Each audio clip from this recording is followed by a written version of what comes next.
Oui, Monsieur le Président, chers collègues, quelques mots, je l'espère, assez rapides pour d'abord remercier les services et le vice-président de leur présentation. C'est vrai que plus on avance dans le mandat, plus les rapports d'orientation budgétaire ressemblent à des budgets. On a tellement d'éléments et de points qu'on se demande pas ce qu'on va dire en janvier ou en février. Donc je voudrais simplement en quelques mots d'abord souligner les éléments de contexte qui ont été rappelés, parce que c'est vrai qu'au moment où nous devrons débattre de nos budgets, nous ne pourrons pas faire comme si un grand débat sur la question de la fiscalité n'était pas engagé dans notre pays, sur les ronds-points et en dehors, sur le niveau de cette fiscalité. Nous ne pourrons pas faire comme si la question de la contribution de l'État n'était pas posée, notamment avec la question de la taxe d'habitation, qui va être un point d'interrogation assez fort pour nous, comme si la pollution et le réchauffement climatique ne produisaient pas leurs effets, comme si la crise sociale et les inégalités qui ont été rappelées justement par David Queiroz n'existaient pas, et nous ne pourrons pas faire comme si le pacte financier n'était pas une contrainte forte pour notre collectivité. Donc merci pour avoir rappelé cela. Cela doit éclairer effectivement les décisions que nous prendrons. Sur les décisions que nous prendrons, je voudrais aborder deux points. Le premier concernant les orientations de gestion qui nous sont proposées.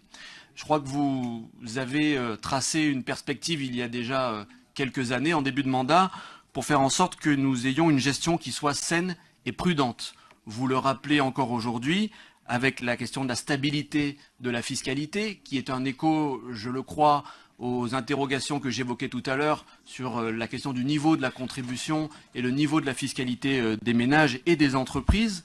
Vous évoquez également une maîtrise des dépenses de fonctionnement. Je crois que S'il vous plaît. c'est Merci. Je crois que c'est à la fois une exigence du fait du pacte financier, mais aussi par rapport justement à ce niveau de prélèvement que j'évoquais, maîtrise des dépenses de fonctionnement qui impose malgré tout un maintien de l'aide aux communes, qui reste une dépense de fonctionnement importante dont nous ne devons pas négliger l'impact. Une stratégie financière pluriannuelle qui a déjà été tracée, et je le rappelle, avec un autofinancement d'au moins 20%, une capacité de désengagement de moins de 10 ans et qui sera, je l'espère, proposée une fois encore lors du vote de notre budget.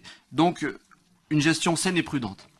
Mais une gestion saine et prudente, cela n'a de sens que si cela dégage des marges pour agir. Parce qu'une collectivité, certes, elle doit gérer, mais elle doit surtout faire des politiques publiques qui vont au plus près des habitants. Et c'est cela qu'il nous faut retenir, et c'est cela que je souhaiterais mettre en avant. Sur les orientations politiques et notre capacité à faire.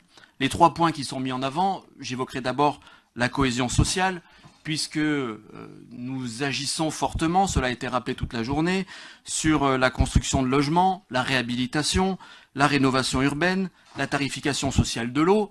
Je crois que nous sommes à ce niveau-là les premiers interlocuteurs des citoyens, des contribuables, de ceux qui ont des difficultés, des usagers et de tous ceux qui, au quotidien, ont besoin d'une collectivité forte à leur côté. J'ajouterai un point particulier qui n'a pas été évoqué, c'est celui de la contribution au service départemental d'incendie et de secours, qui constate et connaît depuis quelques années une évolution extrêmement forte et qui a besoin de moyens pour agir pour laisser les citoyens en sécurité. Et je crois que nous devrons, lors du débat sur le budget, agir comme d'autres collectivités l'ont fait pour que le service départemental d'incendie et de secours ait les moyens de son travail en fonctionnement avec les hommes et les femmes qui font vivre les casernes et qui assurent la sécurité. Sur l'attractivité, le niveau d'investissement est important. Il est même massif, on parle de 500 € par habitant, je crois que c'est le niveau le plus important par collectivité. Cela a du sens pour les entreprises qui travaillent sur les marchés publics, cela a du sens également pour les politiques que nous menons sur le territoire d'aménagement, d'espace public, et je voulais le souligner.